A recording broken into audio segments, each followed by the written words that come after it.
저는 8년 만에 이 강단에 쓴 것 같습니다.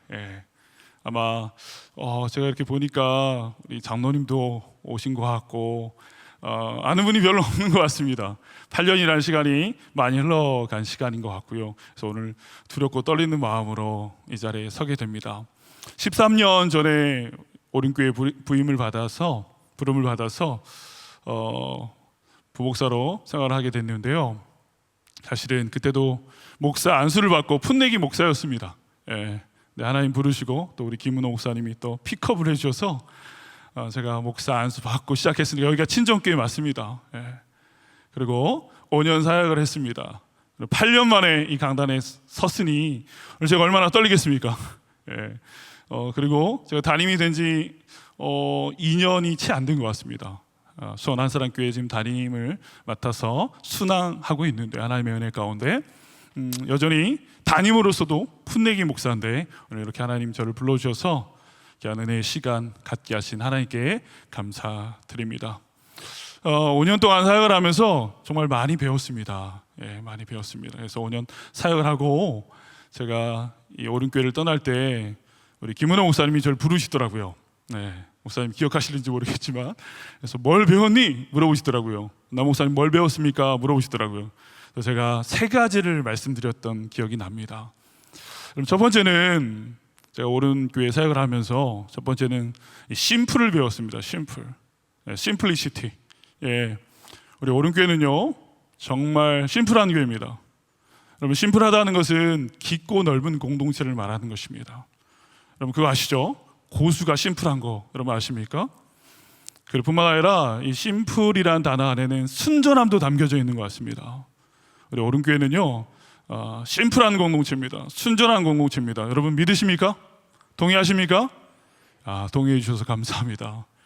뿐만 아니라 두 번째 제가 말씀을 드렸는데 모더니티를 배웠습니다. 모더니티. 오륜교회는 날마다 개혁하는 교회인 것 같습니다. 지금도 개혁교회로서 끊임없이 개혁하는 그런 교회, 변화하는 교회, 변화를 두려워하지 않는 교회, 세상을 담아내는 질그릇인데 근사한 교회, 세상을 담아내게 여러분 질그릇이지만 투박하지만 정말 아름답고 근사한 교회, 세상의 문화를 담아내는 그런 공동체로 날마다 나가는 그런 오륜교회를 배웠습니다. 제가 그렇게 말씀드렸던 것 같습니다. 그럼 마지막은 뭔지 아십니까? 마지막은 뭘까요? 어노인팅입니다. 어노인팅, 기름 부으심. 제가 5년 사역을 하면서 좀 이해할 수 없었던 것은요, 하나님 어떻게 이 오륜교회를 이리도 축복하실까? 그런 생각을 참 많이 했던 것 같습니다. 기름 부으심, 흉내낼 수 없는 그 기름 부으심, 하나님만이 하실 수 있는 그 기름 부으심을 제가 보았죠. 제가 담임을 하면서 그때 배운 이 3가지 원리를 충실히 적용하고 있습니다. 저희 한사랑 공동체 안에도 복음이 이끄는 성기적 공동체로 심플, 모더니티, 근사한 공동체가 되기 위해서, 세상을 담아내는 멋진 공동체가 되기 위해서 부단히 애쓰고 있습니다. 뿐만 아니라 하나님의 그 기름 부으심이 있는 공동체, 하나님 마음껏 이끄시는 그런 공동체가 되기 위해서 기도하면서 나아가고 있습니다. 이때 또 하나님 불러주셔서 오늘 우리 오륜교회 안에 하나님이 이 시대 가운데 더 위대한 일들을 감당하기 위해서 새로운 교회로의 부르심, 그 앞에 나가는 복된 시간이 되었으면 좋겠습니다. 팬데믹 코로나 여러분 시대 속에서는요 우리가 잘 아는 것처럼 많은 위기와 또 많은 혼돈이 있습니다. 어찌 보면 여러분 이 코로나는 하나님의 경고의 메시지인 듯합니다. 그러나 하나님의 교회는 시험대라는 생각을 해보았으면 좋겠습니다. 하나님이 이 코로나를 통해서 우리를 시험하고 계시다. 그래서 새로운 패러다임 시프트도 필요한 것 같고요. 또 우리 공동체 안에 하나님 주신 좋은 은혜들을 가지고 새로운 시대를 여는 그런 시도들이 필요하다는 생각을 해보게 됩니다. 오늘 아무쪼록 노아를 통해서, 노아가 지었던 그 방주 이야기를 통해서 새로운 교회를 디자인하는, 여러분 우리가 교회죠. 건물로서의 그 교회가 아니라 우리 모두가 교회입니다. 이 땅 가운데 코로나 시대를 살아내는 우리가, 골든타임을 살아내는 우리가 하나님이 쓰시는 새로운 교회로 오늘 새로워지는 복된 저녁 되길 주님으로 축복합니다. 오늘 저는요 좀 심플한 설교를 하려고 합니다. 노아가 지었던 방주 이야기를 하면서 성경에서 나오는 세 가지 원리를 붙들고 이렇게 방주를 지읍시다 도전하는 시간이 되었으면 좋겠습니다. 그럼 첫 번째는 기다림으로 방주를 짓자는 겁니다. 기다림. 노아는 120년 동안 방주를 짓습니다. 여러분들이 아시는 것처럼. 여러분 120년의 시간은 어떤 의미일까요? 여러분 한번 생각해 보셨습니까? 120년 동안 방주를 짓는다는 것은 결코 쉬운 일이 아니었을 것입니다. 그 안에 많은 조롱도 있고 또 비난도 있고 또 비판의 목소리도 분명히 있었을 것입니다. 뿐만 아니라 여러분 그 안에는 갈등도 있고 또한 흔들림도 있었을 것입니다. 특별히 사랑하는 우리 아들들이 때때로 이런 말을 하지 않았을까요? 아버지 그만합시다. 아들들이 열심히 아버지가 하고 있는 그 놀라운 방주 짓기 사업을 같이 하면서요, 아버지에게 하는 말입니다. 아버지 그만합시다. 세상 사람들이 아버지를 뭐라 말하는 줄 아십니까? 아버지 미친놈이라고 이야기합니다. 더 이상은 아닌 것 같습니다. 여러분 그 말을 들을 때 이 노아는요 마음이 흔들리지 않았을까요? 인간 안에 있는 그 흔들림, 그 갈등의 구조가 있지 않았을까요? 그렇습니다. 여러분 120년이라는 시간은 노아에게도 결코 쉽지 않은 시간이었을 것입니다. 오늘 여러분 기다림으로 120년의 시간을 지켜내었던 노아처럼 오늘 우리 안에 기다림의 영성으로 새로운 교회를 짓고 새로운 방주를 짓는 우리 모두가 되길 축복합니다. 여러분 기다린다는 것은 결코 쉬운 이야기가 아닌 것 같습니다. 노아가 120년의 시간을 기다렸던 것처럼 사실은 여러분 그 위로 올라가서 고조 할아버지 정도 되는 것 같습니다. 에녹의 기다림도 있었다는 거 여러분 아십니까? 에녹은 우리가 잘 아는 것처럼 65세에 아들을 하나를 낳습니다. 이름이 무엇입니까? 무드셀라입니다. 무드셀라. 그 아들을 낳고 300년을 하나님과 동행하다가 죽음을 보지 않고 하나님 품으로 돌아갑니다. 근데 그 아들의 이름이 기가 막힙니다. 무드셀라. 무트셀라흐. 그가 죽으면 심판이 온다. 여러분 아들의 이름에 심판이라는 의미가 있어요. 300년 동안 아들의 이름을 부르면서 심판아 심판아 그렇게 불렀던 것입니다. 심판을 넘어 하나님의 기다림 뿐만 아니라 그 심판을 넘어 하나님의 구원을 여러분 그 에녹이 바라보지 않았을까요? 300년의 기다림을 넘어서 무드셀라는 가장 오래 산 인류입니다.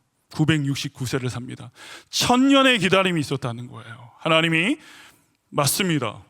이 무드셀라가 죽는 순간부터 노아 홍수가 임하고 여러분 이 땅 가운데 심판이 임하기 시작합니다.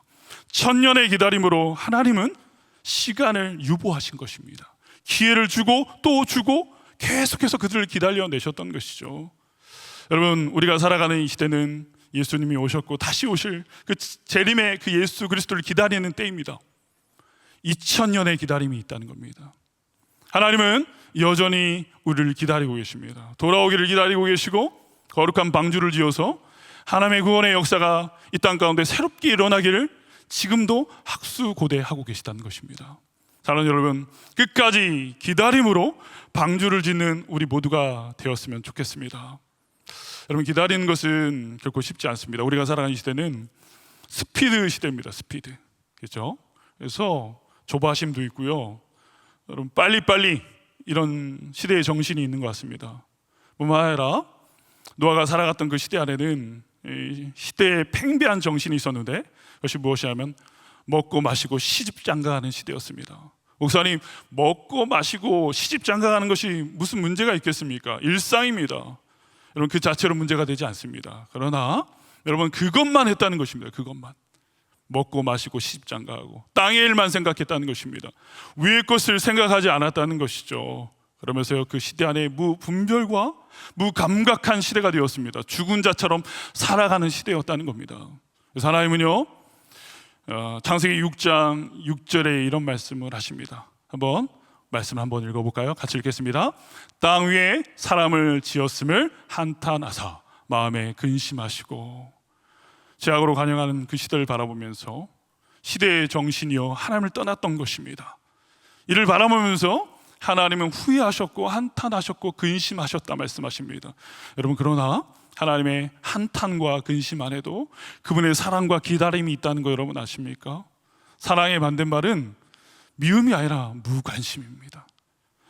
우리가 누군가에게 여전히 여러분 안타까운 마음이 있다는 것은 여전히 사랑하고 있다는 거예요. 기대하고 있다는 겁니다. 여전히 기다리고 계시다는 것이죠. 오늘 하나님의 그 기다림을 붙들고 우리 또한 기다림으로 끝까지 방주를 지어내는 우리 모두가 되었으면 좋겠습니다. 여러분, 우리가 끝까지 방주를 짓기 위해서는, 그 기다림의 영성으로 끝까지 이 방주를 지어내기 위해서는 오늘 성경이 말하고 있는 것처럼 하나의 정신이 필요합니다. 하나의 키워드를 붙들어야 됩니다. 여러분, 그것이 무엇이냐면 경외라는 것입니다. 경외. 우리 말씀 다시 한번 띄워주시겠습니까? 히브리서 11장 7절 말씀으로 다시 한번 읽도록 하겠습니다. 같이 한번 읽겠습니다. 시작. 믿음으로 노아는 아직 보이지 않는 일의 경고하심을 받아 경외함으로 방주를 준비하여 그 집을 구원하였으니 이로 말미암아 세상을 정죄하고 믿음을 따르는 이의 상속자가 되었느니라. 아직 보이지 않는 그 일의 경고하심을 받았고요, 그리고 이 경외함으로 방주를 지었다고 오늘 성경은 기록하고 있습니다. 아직 보이지 않는 일, 그것이 무엇일까요? 바로 심판입니다. 하나님은 이 땅을 홍수로 멸하실 텐데 그 보이지 않는 일을 보기 시작했습니다. 믿음은 바라는 것들의 실상이요 보이지 않는 것들의 증거라 했는데, 하나님의 말씀이 자기에게 들려왔고 또 하나님의 말씀의 그 실상이 무엇이냐 하면 심판이었습니다. 그래서 그는요 하나님의 그 경고의 말씀을 붙들고 방주를 짓기 시작했던 것입니다. 그가 방주를 짓는 그 마음 안에 그 핵심적인 여러분 그 마음이 무엇이냐면 바로 경외함이라는 거예요. 사랑하는 여러분, 경외함을 여러분 아십니까? 경외함, 두려운 사랑입니다. 두려운 사랑. 두려운 사랑하면 생각나는 사람이 있죠. 창세기 22장의 아브라함입니다. 아브라함은 독자 이삭을 데리고 모리아산으로 향하고 있습니다. 여러분, 그 길은 아브라함에게도 너무나 혹독한 시간이었을 거라고 생각합니다. 아들이 죽는 시간이 아니라 오히려 아비가 죽는 시간이 아니었을까요? 여러분, 그 과정 속에서 그는요 하나님을 경외하는 마음을 배웠던 것입니다. 하나밖에 없는 아들을 내어주시는 그 하나님 아버지의 마음을 배우고 있었다는 것입니다. 인간 아비의 그 마음이 아니라 하나님 아버지의 마음, 아들을 저 갈보리 언덕에 여러분 내어 놓을 수밖에 없는 그 하나님 아버지의 그 지극한 사랑의 마음을 배우고 있었던 것이죠. 여러분, 오늘 우리가 끝까지 방주를 짓기 위해서는, 그 기다림의 영성을 지켜내기 위해서는 경외함이 필요하다는 거예요. 두려운 사랑, 하나님의 그 무한한 사랑에 합당한 그 사랑은 경외입니다. 여러분, 두려운 사랑, 내 아들을 내어주기까지 하나님을 사랑해야만 하는 그 두려운 사랑. 여러분, 경외하면 또 생각나는 여인이 하나 있습니다. 요게벳입니다. 요게벳. 사랑하는 아들을 위해서 여러분 그는 갈대상자를 만듭니다. 그 갈대상자는 석 달 동안 숨기다 못해 아들을 위한 요람을 만든 겁니다. 그러나 여러분, 그것은 요람이 아니라 관이고 무덤이었죠. 여러분, 요람처럼 보여지지만 분명한 것은 그것은 관이었습니다. 이게 바로 경외라는 거예요. 이 갈대상자가 바로 테바입니다. 테바. 오늘 방주와 똑같은 단어입니다. 아들을 사랑하는 마음으로 여러분 요람이 아닌 방주를 짓고 있는 그 두렵고 떨리는 그 마음, 하나님께 아들을 다 내어놓을 수밖에 없는 그 두려운 사랑으로 갈대상자를 만들어내고 있었다는 것입니다. 사랑하는 여러분, 오늘 우리가 끝까지 120년의 그 기다림을 지켜내기 위해서는 경외가 필요한 거예요. 오늘 여러분 안에 두려운 사랑이 있으십니까? 하나님이 우리를 향한 그 놀라운 사랑 앞에 그 합당한 경외함이 있으십니까? 여러분, 두려운 사랑이 없으면 끝까지 갈 수 없다는 것을 저는 너무나 잘 압니다. 사랑만으로 안 되고요, 두려움만으로도 안 되는 것입니다. 구약의 하나님의 그 두려움, 그 하나님의 그 그림자만이 아니라 두려운 사랑, 두려움만으로는 방주를 끝까지 짓지 못합니다. 여러분, 값싼 사랑만으로는 우리가요 끝까지 하나님의 방주를 완공하지 못한다는 것입니다. 세상 사람들이 이야기합니다. 노아, 당신 100년을 지었는데 비가 안 오네요. 하나님이 뜻을 돌이켰나 봅니다. 하나님의 생각은 재앙이 아니라 평안이라 말씀하셨는데 하나님이 이제는 뜻을 돌이켜서 홍수를 통해서 이 땅을 멸하지 않으시려고 합니다. 여러분, 그것이 값싼 사랑일 겁니다. 두려움 없는 사랑을 말하는 것입니다. 노아는 끝까지 그 두려운 사랑으로 방주를 지어냈다는 것입니다. 우리 옳은 공동체, 우리 모든 성도님들 안에 두려운 사랑으로 끝까지 하나님의 교회됨을 지켜내는 여러분 되시길 축복합니다. 오늘 두 번째는요, 경종을 울리는 방주를 짓자는 겁니다. 경종을 울리는. 오늘 방주는 두려움입니다. 그리고 시대의 경고였습니다. 보이지 않는 일에 대한 경고를 들었다는 것이죠. 세상을 향한 정죄이고 심판이었습니다.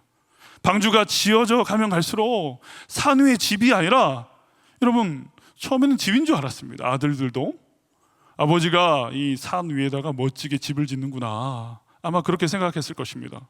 수많은 사람들이 함께 참여했을 것입니다. 이를 참여하는 자들이 점점점 이상한 일들이 벌어지는 것을 느끼는 것입니다. 집이 아니라 방주가 지어지고 있는 것이죠. 물가에 지어진 이 방주가 아니라 산 꼭대기에 지어진 이 방주를 보면서 그들이 이해합니다. 그리고 그 안에 숨겨져 있는 이 경고의 메시지를 읽어내기 시작한다는 것입니다. 노아는 말합니다. 이것은 방주다. 얼마 안 있어서 하나님은 이 땅을 다 멸하실 것이다. 방주가 지어져 가면 갈수록 이 경고의 메시지가 더 강력해지는 것입니다. 여러분, 경종이라는 단어는 경고입니다. 경고. 시대를 향한 경고라는 거예요. 이 땅을 향한 하나님의 거룩한, 여러분, 경고의 메시지가 이 방주 안에 담겨져 있다는 것입니다. 오늘 우리 안에 이 경종이 살아있는 하나님의 사람들이 되셨으면 좋겠는데요. 여러분, 그 경종이 되기 위해서는 저는 신구약에 나오는 이 경종의 사람들을 좀 살펴보았으면 좋겠습니다. 여러분, 세례 요한을 우리 한번 좀 살펴보면요, 세례 요한은 광야에서 하나님의 소리를 들은 사람입니다. 광야에 외치는 소리가 되어집니다. 그래서 헤롯을 두렵게 하고, 이 세례 요한이 죽은 후에도 여전히 이 헤롯 마음 가운데 두려움으로 남았던 그 소리가 바로 세례 요한의 광야에 외치는 소리입니다. 광야에서 하나님의 소리를 들은 자가 시대의 경종이 되는 것이죠. 뿐만 아니라 구약의 우리 사무엘을 좀 살펴보면 그는요, 불임의 시대, 하나님의 소리가 들려오지 않는 시대, 하나님의 그 음성을 아무도 듣지 못하는 그 시대 가운데 하나님의 음성을 들은 자예요. 성경은 그렇게 이야기합니다. 두 귀가 울렸다, 이런 표현을 합니다. 여러분, 그의 귀만 울렸겠습니까? 그의 마음이 울렸고, 하나님의 뜻과 마음 앞에 그는요, 한없이 떨리는 인생이 되었던 것입니다. 하나님의 마음에 공명된 인생이었기에 그는요, 시대를 깨우는 경종으로 쓰임받았다는 것입니다. 우리 오른교회가 시대의 경종의 역할을 감당하는 우리 귀한 교회가 되길 축복합니다. 우리 오른교회는요, 시대를 살려내는 방주입니다. 이 땅 가운데 하나님의 그 교회로서 아름다운 일들을 감당하고 있는 공동체입니다. 경종의 의미 안에 숨겨져 있는 그 경고의 메시지뿐만 아니라 또한요, 여러분, 그 경종 안에는 구원의 메시지도 있다는 것입니다. 구원의 메시지. 방주가 지어지면 지어질수록 사람들 안에 두려움이 엄습했을 것입니다. 아, 이 산이 바다가 되고 이 집이 바로 방주가 되겠구나. 사람들 안에 혹여나 그런 생각들이 자리하기 시작합니다. 두려움이죠. 여러분, 그 두려움 끝에 찾아오는 것이 무엇이냐면 구원의 또한 메시지라는 거예요. 이 방주에 올라타야만 살아남는다. 바로 경종은요, 단순히 경고만이 아니라 경고를 뛰어넘어 심판을 뛰어넘어 울량한 구원의 메시지였다는 거예요. 오늘 우리 옳은 공동체가 경종을 울리는 방주로 온전히 쓰임받기를 주님의 이름으로 축복합니다. 민수기 21장에 보면 놋뱀 사건이 등장합니다. 놋뱀. 이스라엘 공동체가 하나님 앞에 불치병이 있었습니다. 원망 불평의 병이죠. 끊임없이 그들은 불평합니다. 하나님은요, 그들에게 채찍을 가하십니다. 불뱀이 나와서 그들을 뭅니다. 그리고 하나님은 그들에게 처방전 하나를 허락하시는데 그게 무엇이죠? 놋뱀을 만들어서 바라보라는 거예요. 근데 문제는 이 노뱀은요, 뱀이에요, 뱀. 날 문, 화근이라고요. 근데 그것을 바라보면 산대요. 비록 뱀의 영상이지만 노스로 코팅되어진, 여러분, 이것을 바라보면 산다는 그 의미는 무엇일까요? 바라보고 믿으라는 것입니다. 맞습니다. 방주는 그런 의미를 갖고 있는 거예요. 우리를 심판하고 우리를 두렵게 하는 그 존재만이 아니라 그 안에 숨겨져 있는 구원의 이야기가 있다는 겁니다. 제가 아까 에녹 이야기를 했는데요, 에녹이 아들 무드셀라를 이름을 부를 때 심판아 심판아 이렇게 불렀던 것입니다. 너가 죽으면 심판이 온다, 이런 의미거든요. 여러분, 아버지가 아들의 이름을 부르면서 심판아 심판아 외칠 때 에녹은요, 하나님과 동행했던 그 에녹은 정확하게 그 심판 너머의 하나님의 구원의 이야기를 바라보는 믿음의 사람이었던 것입니다. 그것이 바로 경종입니다. 경고의 메시지만이 아니라 구원의 메시지를 담아내는, 여러분, 그런 방주, 우리 오른 공동체가 그런 경종의 방주가 되길 소원합니다. 노뱀이 바로 그런 존재였다는 것입니다. 바라만 보면 살아나는 것입니다. 예수 그리스도의 십자가처럼 우리 가운데 저주로 여러분 다가오신 그 골고다 언덕이 아니라 예수와 함께 죽고 살아나 부활 생명으로 구원의 은혜를 누리는 인생들로 초청하신 그 골고다 언덕의 그 십자가처럼, 그 경종처럼 여러분 믿음의 경종을 울리는 우리 모두가 되기를 축복합니다. 우리가 살아가는 이 시대 가운데 진정한 방주가 필요하다는 생각을 해보게 됩니다. 여러분, 진정한 방주, 생명을 살려내는 방주, 시대의 정신을 역행하고 역류할 수 있는 경고의 메시지를 담아내는 그 방주, 진짜다운 방주, 산 위의 집이 아닌 산 위의 배를 만드는 공동체. 그래서 여러분, 그 방주 안에 하나님의 그 진정한 구원의 메시지를 담아낼 때 세상 사람들은 깨닫게 되는 것입니다. 아, 이 방주 밖에는 희망이 없구나.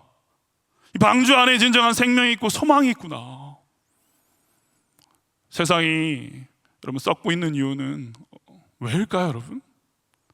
97%의 물 때문이 아니라, 바닷물 때문이 아니라 3%의 이 소금이 없기 때문이 아닐까요, 여러분?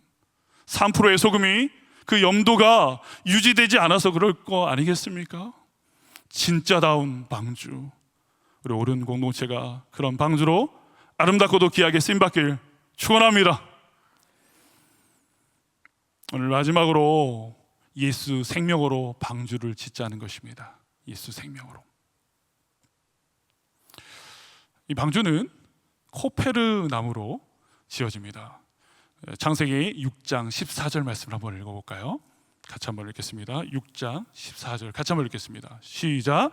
너는 고페르 나무로 너를 위하여 방주를 만들되 그 안에 칸들을 막고 역청을 그 안팎에 칠하라.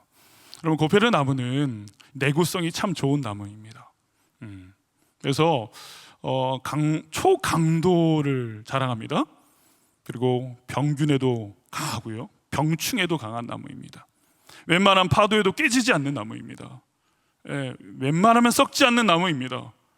그럼 물에도 온전히 견딜 수 있는 나무라는 겁니다.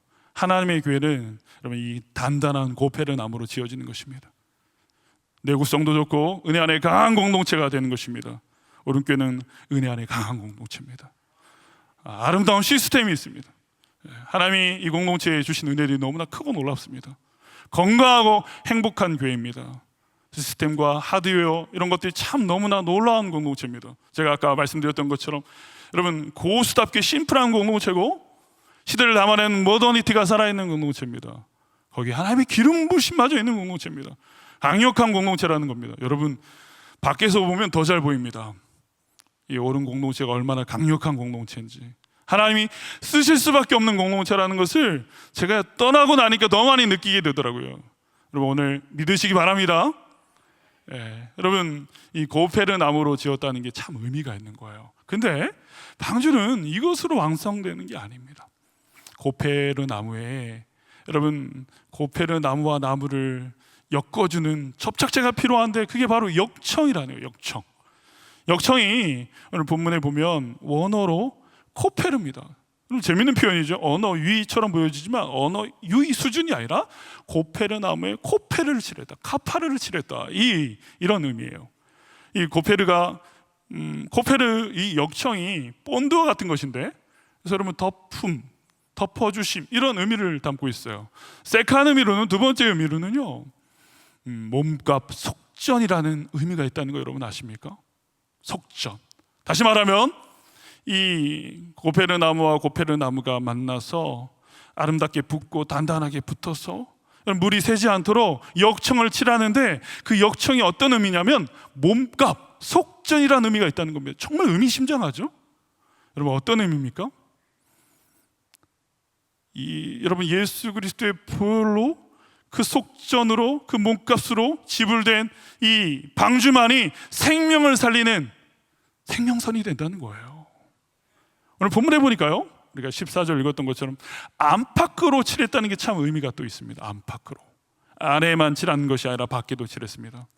안에서 칠했다는 의미는 어떤 의미냐면, 여러분 우리 안에 주신 은혜를 망각하지 않는다는 것입니다. 까먹지 않는다는 겁니다. 우리는 정말 은혜를 자주 까먹는 것 같아요. 그래서 안식일을 기억하라, 유월절을 기억하라. 하나님은 이 메모리에 대해서 끊임없이 말씀하세요. 여러분 망각의 은혜도 있습니다. 문하세의 은혜도 있지만, 여러분 하나님이 우리에게 주신 은혜를, 우리가 알알이 박혀있는 은혜를 까먹지 않는 게 너무나 중요합니다. 여러분 어떠십니까? 오늘 이 자리에 오신 분들은 하나님의 은혜를 가득 가슴에 안고 기억하심의 은혜로 살아내는 여러분인 줄 믿습니다. 여러분 기억한다는 거, 이게 너무나 중요합니다. 오늘 본문에 여러분 안팎으로 칠하는 과정 속에서 안을 칠한다는 것은 누수가 일어나지 않도록 하는 거죠. 안에 있는 은혜가 흘러가지 않도록, 까먹지 않게 막아주는 역청, 예수 그리스도의 보혈을 의미하는 것입니다. 뿐만 아니라 밖에 칠해진 이 역청은 어떤 의미냐? 여러분 세속화의 물결을 말하는 겁니다. 세상에 그 물결이 안으로 들어오지 않도록 밖에서 칠해졌다는 겁니다. 하나님의 교회의 위기는, 하나님의 교회가 골든타임을 살아낼 수밖에 없는 이유는요, 세속화의 물결입니다. 세상에 그 물결이 한없이 밀려 들어오는데 막아낼 수 있는 역청이 없는 거예요. 오늘 오른 공동체 안에 예수 그리스도의 보혈로 안과 밖이 온전히 칠해지기를 원합니다. 덮어주심의 은혜가 넘쳐나기를 원합니다. 우리 공동체만이 아니라 우리의 인격과 우리의 삶, 우리의 가정도 어린 양의 보혈로 덮여지기를 원합니다. 안팎으로 온전히 덮여지기를 원합니다. 오늘 우리의 찬양도, 우리의 기도도 그리스도의 보혈로 덮여지기를 원합니다. 우리 자녀도 어린 양의 보혈로 덮여지는 귀한 은혜의 밤 되길 축복합니다. 바로 그렇습니다, 여러분. 고페르 나무에 코페르를 칠할 때 온전한 방주가 될 수 있었던 것이죠. 오늘 이 방주의 여러분 두 번째 특징은 무동력이라는 거예요. 무동력. 맞죠, 여러분? 이 방주는요, 선장이 없습니다. 키도 없습니다. 방향을 트는 핸들도 없고요, 또 닷도 없습니다. 돛도 없습니다. 노도 없습니다. 오직 하나님의 이끄심만 있는 공동체, 그것이 방주입니다. 꿈만 같은 교회입니다. 제가 5년 동안 생각하면서, 야, 꿈만 같은 공동체다. 하나님 어떻게 이렇게 이뻐하실까? 제가 부산 수영동에서 6년을 사역하고 또 2년 지금 담임으로 한사랑교회에서 목회를 하면서 정말 부러운 겁니다. 이 오른교회가 너무나 부러운 거예요. 무엇이 부럽냐? 이끄심이 부러운 겁니다. 이끄심. 어떻게 하나님이 이렇게 이끌어 가실까? 여러분 하나님의 교회는 그분이 이끌어 가시는 거예요. 성령님이 이끌어 가시는 겁니다. 어린 양의 보혈로 덮여진 공동체, 성령님이 이끌어 가시는 겁니다. 여러분 우리 한사랑 공동체라고 제가 얘기를 하죠. 우리 어린 공동체 안에 하나님의 이끄심으로 이후로도 가득 넘쳐나게 축원합니다. 창세기 8장 1절에 보면 이 방주에 또 하나의 특징이 있습니다. 한번 8장 1절 한번 띄워주시겠습니까? 같이 한번 읽어보겠습니다. 하나님이 노아와 그와 함께 방주에 있는 모든 들짐승과 가축을 기억하사 하나님이 바람을 땅 위에 불게 하심에 물이 줄어들었고. 여러분 여기서 기억하사라는 단어가 너무 중요한 겁니다. 예전 성경에는 권념이라는 단어를 썼습니다. 영어로 care for라는 단어를 씁니다. 하나님이 돌보시고 하나님이 기억하시는 방주를 이야기하는 겁니다. 방주는 지금 무법천지 아닙니까, 여러분? 혼돈 그 자체 아닐까요? 짐승들로 가득한 공간입니다. 짐승의 세계 아닐까요? 적자생존, 약육강식의 세상 아니겠습니까? 하나님이 기억하셨기에 여기에 새로운 질서가 부여됩니다. 지성소가 됩니다. 하나님의 임재의 생명선이 되어집니다. 하나님이 기억하심이 있는 공동체는 영적 질서가 있습니다. 하나님의 통치가 있는 것입니다. 하나님 마음껏 핸들링할 수 있는 하나님의 그 기억하심이 있는 공동체, 우리 옳은 공동체가 이후로도 하나님의 기억하심으로 넘쳐나길 원합니다. 저는 오른교회 5년 사역을 하면서 많은 은혜들을 누렸지만 특별히 제게 기억이 남는 아주 임팩트 있는 기억의 한 자리가 있습니다.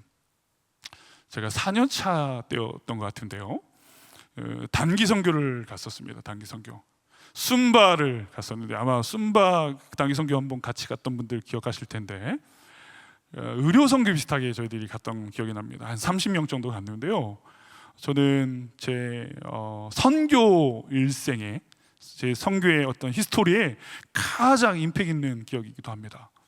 자카르타를 거쳐서 발리를 지나 이제 순바로 들어가야 되는데, 자카르타를 가고 이제는 발리에 도착을 했는데, 여러분 이 뜻하지 않은 일이 벌어졌습니다.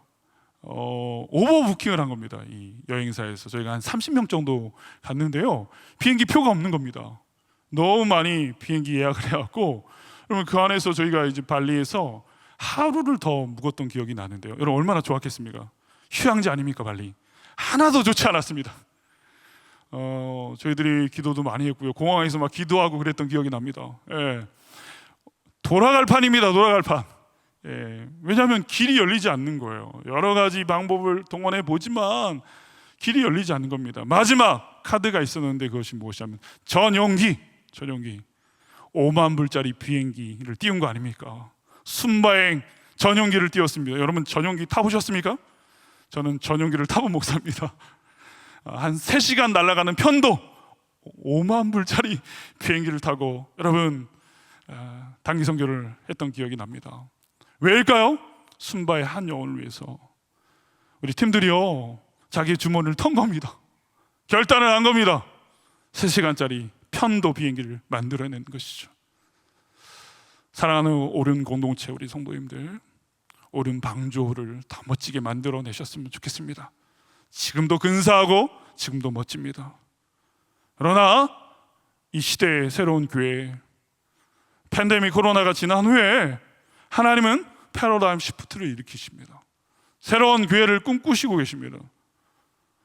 하나님을 뜨겁게 사랑하는 두려운 사랑을 말하는 것입니다. 경외, 끝까지 기다림으로 방주를 지어내는 사람들, 옳은 방주가 되었으면 좋겠습니다.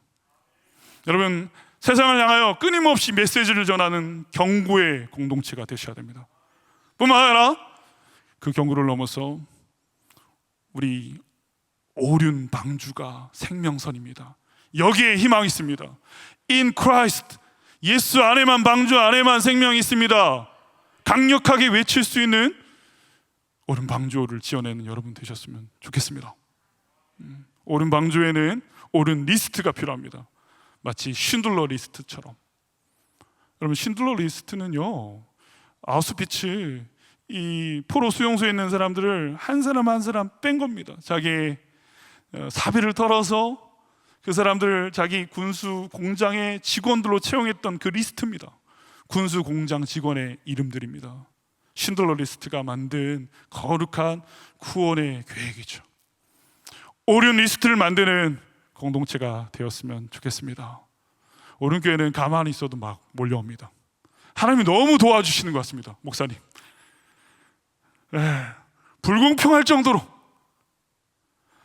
거기에서 우리가 더 나아가 이 시대 가운데 하나님 원하시는 새로운 교회로 더 멋지고도 아름답게 산 위에 방주를 지어내는 우리 옳은 공동체 되어주시길 주님의 이름으로 축복합니다.